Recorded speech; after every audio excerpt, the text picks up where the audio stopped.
Olá, senhores, vamos aí com uma questãozinha de hidrostática. Olha só, o sistema de vasos comunicantes da figura contém água em repouso e simula uma situação que costuma ocorrer em cavernas.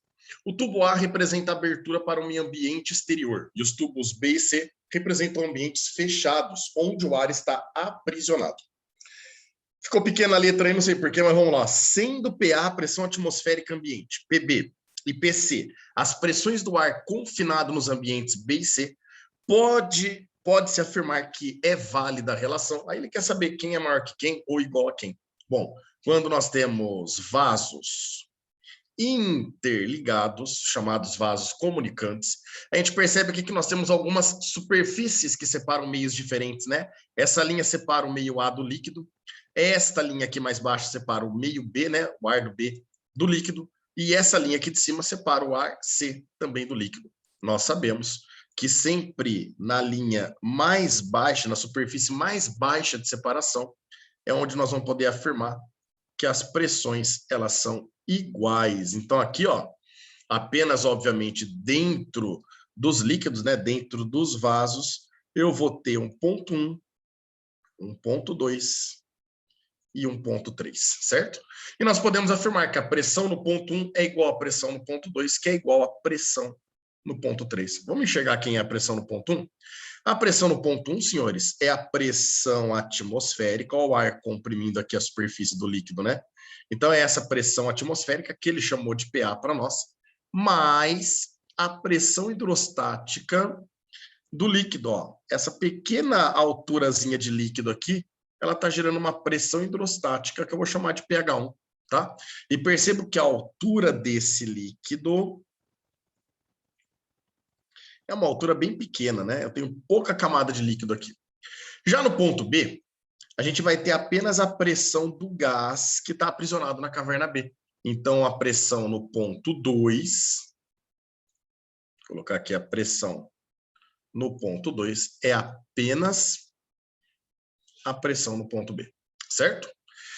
Enquanto a pressão no ponto 3, senhores, ela vai ser a pressão dessa substância, desse gás, né, desse ar que está aprisionado aqui, ó. Essa pressão é a nossa pressão PC, mais a pressão do líquido. Percebo que aqui nós também temos uma certa camada de líquido, né, com uma certa altura bem maior do que a primeira lá, no ponto 1. Então, essa altura aqui que eu vou chamar de H2, ela é bem maior do que a primeira altura aqui. E, portanto, ela determina para nós uma pressão hidrostática, que eu vou chamar de pH2. Bom, senhores, para a gente poder ver a relação, olha só que bacana. Uma coisa é garantida para nós, que essas três pressões, elas possuem o mesmo valor, na verdade? O mesmo valor. São pressões todas iguais, pois elas determinam pressões nos pontos mais distantes, no nível de separação mais baixo que nós temos aí nessa relação. Agora, olha que bacana. Percebam que a pressão P2, que é apenas a pressão PB, ela sozinha, ela consegue igualar a pressão P1 e a pressão P3. Ou seja, o PB, ele consegue igualar com o PA mais o pH1 e o PC mais o pH2. Então, perceba que o PA, para poder se igualar ao PB, ele precisa de mais alguém ali ajudando ele, somando, para poder se igualar ao PB. Assim como o PC também, para poder se igualar ao PB, ele precisa de mais alguém, né, que é o pH2. Então, a gente percebe aí que a pressão PB, ela é a maior pressão que nós temos nesse ponto, certo? Ela é a nossa maior pressão entre os três pontos analisados aí. Agora, entre PA e PC, a gente pode falar que as duas são iguais também, porque elas estão no mesmo nível de separação. Só que a pressão PA precisa da ajuda do líquido pH1 e a pressão PC precisa da ajuda do líquido pH2. Vocês estão percebendo que a altura do líquido, a pressão C precisa, é uma altura bem maior do que a do líquido A, do pressão do A, perdão, que é o líquido H1. Isso significa, meninos, que lá no PA, como eu tenho uma menor altura, eu tenho também uma menor pressão hidrostática. Se essa pressão hidrostática é pequena, significa que eu não estou tendo que somar um valor muito grande aqui no PA.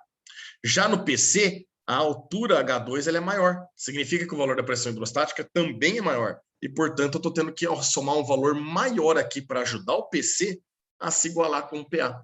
Vamos pegar um exemplo numérico? Vamos supor que P1 vale 5, é um chute, tá? Então, P3 também tem que ser 5, afinal, eles são iguais. Se eu falar aqui que o pH1 vale 1, perdão, se eu falar que o pH1 vale 3, é porque o pH vale 2, de forma que 2 mais 3 dá 5. O pH2, como tem uma altura maior, ele teria que valer 4.